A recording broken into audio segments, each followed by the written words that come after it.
बात संविधान की होगी तो मैंने जय भीम बोला, जय संविधान बोला, जय भारत बोला।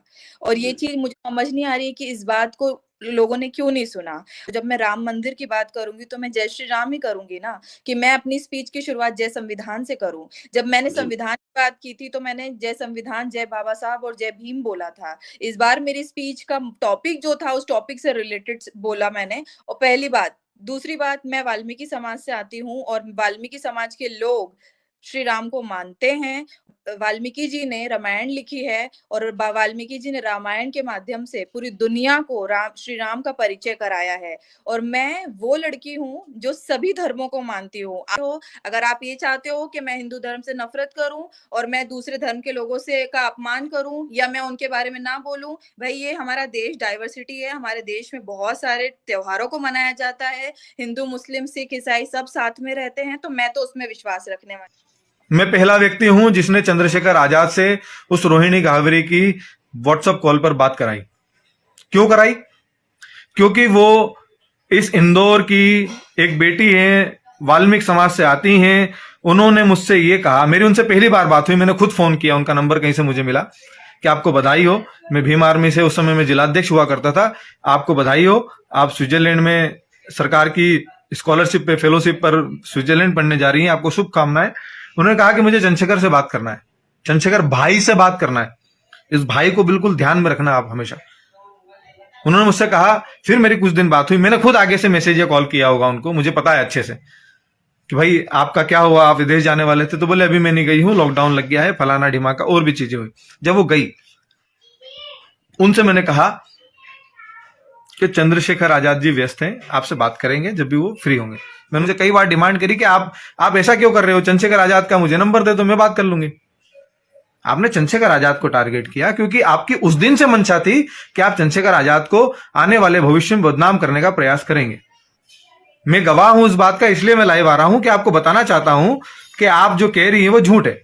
मेरे पास तो आपकी बहुत सारी चीजें हैं, आप चाहें तो आपके हैंडल से, आपके व्हाट्सएप पर, क्योंकि आप तो सबकी चीजें जो है वो रिकॉर्ड करके रखती हैं, क्योंकि आप तो पहले से तैयार थी कि आपको भविष्य में कुछ लोगों को बदनाम करना है, कुछ लोगों को बर्बाद करना है, आपकी तैयारी थी। मेरा ये सवाल है, आप इसका जवाब देना। आपने मुझे धमकाया अभी 10 मिनट पहले, मैं आपकी एफआईआर भी करा सकता हूं इसके लिए। उसका भांडा फोड़ करने के लिए जो जिस प्रकार से वो महिला कह रही है, मैं सबसे पहले आपको बताऊं, मुझे अभी धमकी मिली है 1 मिनट पहले, मेरे पास रिकॉर्ड है उसका पूरा, कि तू कौन होता है मेरे इस मसले में पढ़ने वाला, ऐसा है वैसा है। मुझे, मेरे ऊपर भी जो है वो एलिगेशन लगाए, मुझे कोई फर्क नहीं पड़ता क्योंकि मैंने कभी कुछ गलत नहीं किया है, मैं जानता हूं सब चीजों को।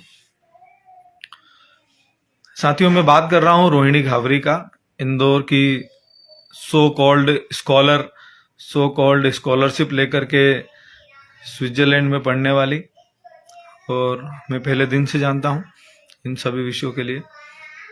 मेरी अभी तक चंद्रशेखर आजाद साहब से इस बारे में कोई चर्चा नहीं हुई है, और मैं आपसे सिर्फ इसलिए कहना चाहता हूं ये, क्योंकि मुझे बड़ा बुरा लगा कि यार हमारे नेता को कोई इस प्रकार से बदनाम करे, सिर्फ अपने स्वार्थ के लिए, वो ब्लैकमेल करने के भावना से इन सब चीजों को करने लगे। तो मुझे लगता है कि साथियों, ये बात लोगों तक आनी पड़ेगी। देखिए, मेरे पीछे चंद्रशेखर आजाद जी का और मेरा फोटो है, मेरे घर में हूं इस वक्त में, अभी मेरी वाइफ भी यही है।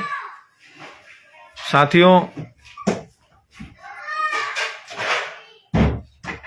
आपको शायद याद होगा कि जिस प्रकार से चीजें हुई है,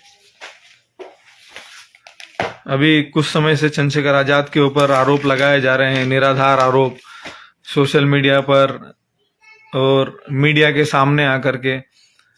मैं समझता हूं कि उसका जवाब कौन देगा? उसका जवाब इस भीम आर्मी के एक एक कार्यकर्ता को देना होगा, इस भीम आर्मी के एक एक साथी को देना होगा जो चंद्रशेखर आजाद को बहुत करीब से जानता है, उनके संघर्ष को जानता है, और उन लोगों को भी देना होगा जो बहुत करीब से इस बात को जानते हैं कि इस बात का क्या है, जो बातें आज वर्तमान में हो रही है। मेरा पहला सवाल है पूरे देश के बहुजन समाज के लोगों से कि एक समाज की बच्ची पर अत्याचार होता है, शोषण होता है, जो बच्ची पीएचडी की पढ़ाई कर रही है स्विट्जरलैंड में बैठ करके, उसका शोषण होता है। वो बच्ची चंद्रशेखर आजाद जी के ऊपर आरोप लगाती है कि मेरा शोषण हुआ। मैं शोषण के मायने समझना चाहता हूं आप लोगों से कि क्या मायने होते हैं शोषण के। मैं ऐसा समझता हूं कि एक गरीब आदमी का बहुत इजीली शोषण हो सकता है। एक बिना पढ़े लिखे व्यक्ति का, एक महिला का शोषण बहुत इजीली हो सकता है। एक वेल एजुकेटेड ना हो जो व्यक्ति, उसका शोषण हो जा सकता है। जो संविधान कानून को ना जानता हो, इन सभी विषयों को गंभीरता से नहीं समझता हो, उन लोगों का शोषण होना मैं समझता हूं कि वो लाजमी हो सकता है।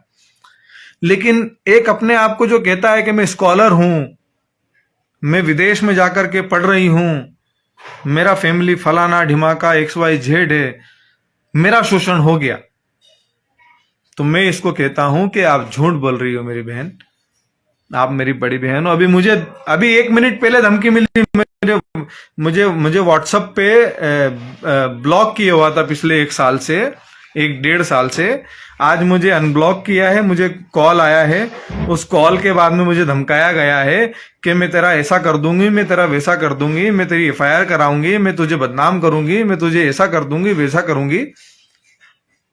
मेरी बेटी के लिए उन्होंने गलत कहा। मेरी बेटी है 9 साल की,